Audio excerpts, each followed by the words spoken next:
Assalamualaikum warahmatullahi wabarakatuh. Perkenalkan, nama saya Agus Mursyid. Nomor induk mahasiswa saya 200201072157157 dari Prodi Manajemen Universitas Cyber Asia.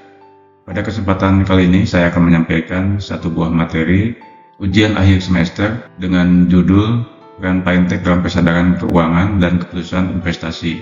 Adapun dosen pengampu mata kuliah ini adalah Bapak Wahyu Purbo Santoso.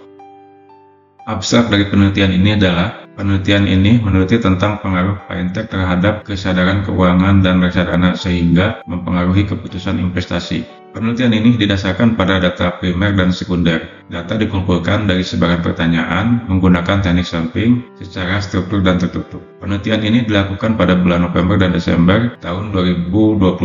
Hanya 288 responden yang keluar dari 400 kuesioner yang disebarkan dianggap cocok untuk penelitian. Keandalan data ditentukan dengan menggunakan uji Conbench, ARPA, dan statistik deskriptif, korelasi, analisis regresi, dan ANOVA digunakan untuk penelitian analisis ini. Hasil penelitian ini menunjukkan bahwa fintech sangat berdampak terhadap literasi keuangan dan keputusan investasi. Temuan ini menunjukkan bahwa fintech memerankan peranan penting dalam meningkatkan literasi keuangan dan memperkuat ketegasan keuangan. Inisiatif fintech terjadi di era digital 1.0 yang akan menggantikan perbankan tradisional.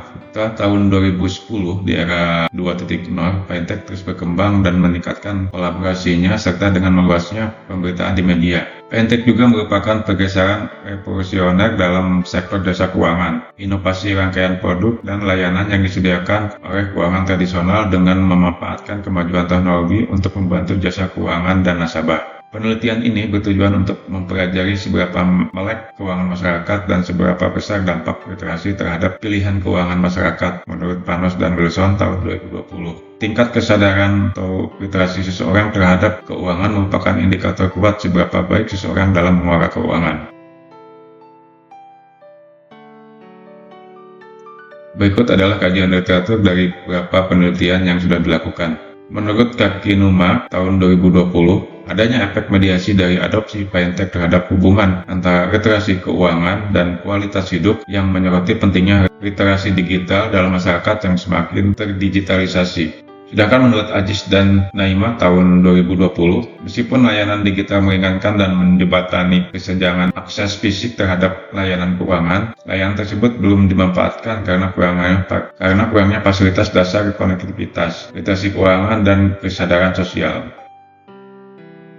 Pada penelitian Morgan dan Trin tahun 2020 menemukan bahwa dalam hasil surveinya, tingkat keuangan yang lebih tinggi literasi memiliki efek yang kuat dan positif terhadap kesadaran individu dan penggunaan produk fintech.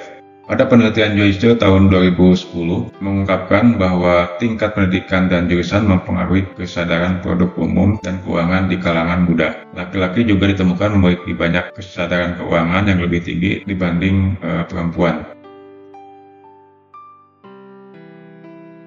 Adapun rumusan masalahnya dari penelitian ini adalah untuk menganalisis hubungan antar fintech dan kesadaran keuangan. Yang kedua, menganalisis dampak fintech terhadap investasi keputusan reksadana. Yang ketiga adalah untuk mempelajari dampak kesadaran keuangan terhadap keputusan investasi reksadana. Berikut adalah hipotesisnya. A01 tidak ada hubungan yang signifikan antara fintech dengan kesadaran keuangan. A02 tidak ada hubungan yang signifikan antara fintech dan keputusan investasi. A03 tidak ada hubungan yang signifikan antara kesadaran keuangan dan keputusan investasi reksadana. Berikut adalah konsep framework penelitiannya. Dari gambar tersebut, kita bisa melihat bahwa fintech mempunyai hubungan atau pengaruh terhadap kesadaran keuangan, dan fintech sendiri akan mempengaruhi keputusan investasi, dengan kesadaran keuangan juga akan mempengaruhi keputusan investasi. Metode penelitian ini menerapkan metode purposive sampling untuk pengumpulan data. Prosesnya secara offline dan online dengan jumlah responden 288 yang ditemukan. Berikut adalah analisis dan interpretasi data. Tabel 1 menunjukkan analisis reliabilitas dilakukan untuk memeriksa keandalan penelitian hal tersebut. Dan menurut Nunnally tahun 1967, bila nilai reliability-nya lebih dari 0,70 adalah pilihan yang baik. Berdasarkan tabel 1, di atas menunjukkan nilai reliabilitasnya sebesar 0,850, yang lebih tinggi dari nilai yang disyaratkan. Jadi alat penelitian menunjukkan keandalan pertanyaan yang sangat baik.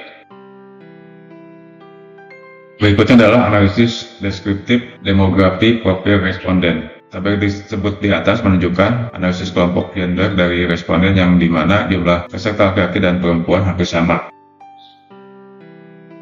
Kemudian ada tabel untuk kelompok umur. Pada tabel 3, penelitian mengumpulkan data dari para profesional yang termasuk generasi baru hingga generasi lama yang hampir 30% peserta dari generasi Z, dan lebih dari 50% di antara pesertanya berusia dari 25 sampai 31 tahun, dan 5% yang pesertanya termasuk dalam kelompok usia lebih dari 38 tahun ke atas. Kemudian dari kelompok pendidikan, tabel 4 menunjukkan status pendidikan responden di mana sebagian besar adalah peserta lulusan pasca sarjana, kemudian ada PhD, lebih dari 50% responden adalah mahasiswa pasca sarjana. Untuk analisis korelasi sebagai berikut, tabel tersebut menunjukkan korelasi antar variabel penelitian. Misalnya di mana nilai R sebesar 0,528 merupakan hubungan antara kesadaran keuangan dan Fintech, 0,513 untuk keputusan investasi dan kesadaran keuangan, dan 0,578 untuk keputusan investasi dan Fintech. Secara keseluruhan, kombinasi nilai R lebih dari 0,50, yang berarti ada pengaruh sedang korelasi positif antar variabel penelitian. Untuk analisis regresinya adalah tabel tersebut menunjukkan bahwa analisis regresi dilakukan untuk hipotesis, menguji, dan memeriksa prediktibilitas antar variabel penelitian. Variabel independen kasus pertama adalah Fintech dan variabel dependennya adalah kesadaran keuangan, di mana Fintech memprediksi kesadaran keuangan sebesar 27,9%. Adopsi Fintech dianggap sebagai sebuah variabel independen dan keputusan investasi dianggap dependen variabel terikat dalam kasus kedua, di mana koefisien R kuadrat sebesar 0,334 dan nilai F sebesar 38,286 dan nilai beta sebesar 0,421. Dengan cara yang sama, kesadaran keuangan dianggap independen variabel dan investasi reksadana dianggap dependen variabel dengan nilai R kuadrat sebesar 0,263. Ini mencerminkan bahwa kesadaran keuangan mempengaruhi keputusan investasi sebesar 26,3%. Untuk analisis ANOVA, peneliti mencoba mengetahui apa peran pendidikan berada dalam kesadaran keuangan dan keputusan investasi reksadana. Hasil ANOVA menunjukkan bahwa nilai F 2,285 atau sama dengan 0,274 dan nilai P adalah 0,761. Tidak ada perbedaan rata-rata yang signifikan antara pendidikan investor. Kesadaran keuangan investor terpengaruh melalui pendidikan para investor. Berikut adalah hasil hipotesisnya. Hipotesis pertama, untuk H01 tidak ada hubungan signifikan antara Fintech dan kesadaran keuangan. Hasil tes diwakili pada tabel 6 mengkonfirmasi bahwa variabel prediktor Fintech secara signifikan memprediksi kesadaran keuangan. Berdasarkan hasil, tidak ada hubungan yang signifikan antara Fintech dan kesadaran keuangan. Jadi untuk hipotesis pertama ditolak. Kemudian untuk hipotesis yang kedua, tidak ada hubungan yang berarti antara Fintech dan keputusan investasi. Hasil dari pengujian yang ditunjukkan pada tabel 6 mengkonfirmasi bahwa variabel prediktor Fintech dapat memprediksi secara signifikan keputusan investasi.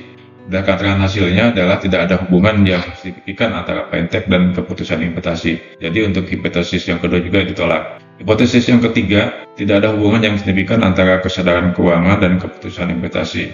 Hasil pengujian pada tabel 6 mengkonfirmasi bahwa variabel prediktor kesadaran keuangan secara signifikan memperkirakan tren investasi.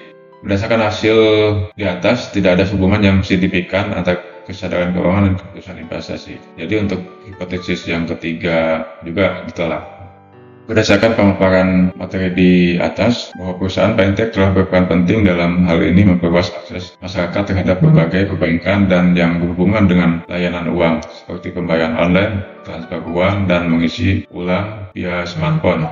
Hal ini telah memperluas ketersediaan dan akses terhadap elektronik pembayaran dan internet banking. Literasi keuangan adalah kesadaran informasi, keterampilan, sikap, dan perilaku yang diperlukan untuk membuat keputusan keuangan yang bijaksana untuk mencapai kesehatan keuangan individu. Penelitian ini merupakan analisis eksploratif dengan pendekatan alam untuk mengidentifikasi dampak Fintech terhadap kesadaran keuangan dan reksadana dan investasi reksadana dan hubungan antara kesadaran keuangan dan investasi reksadana. Sebuah alat penelitian dibangun untuk memenuhi hal tersebut. Tujuan penelitian dengan 288 responden dicatat secara online dan offline. Convergence alpha diterapkan untuk memeriksa reliabilitas dan nilai positif yang didapat. Setelah itu digunakan Bandai ANOVA menguji hubungan antara tingkat pendidikan investor dan kesadaran keuangan. Ditemukan bahwa pendidikan tidak memberikan pengaruh yang signifikan terhadap dampak kesadaran. Korelasi dan regresi ditetapkan untuk menguji H01, H02, dan H03 yang semua hipotesis nolnya ditolak. Peneliti menemukan hal ini fintech berdampak positif terhadap kesadaran keuangan dan investasi reksadana. Demikian materi yang bisa saya sampaikan. Terima kasih. Assalamualaikum warahmatullahi wabarakatuh.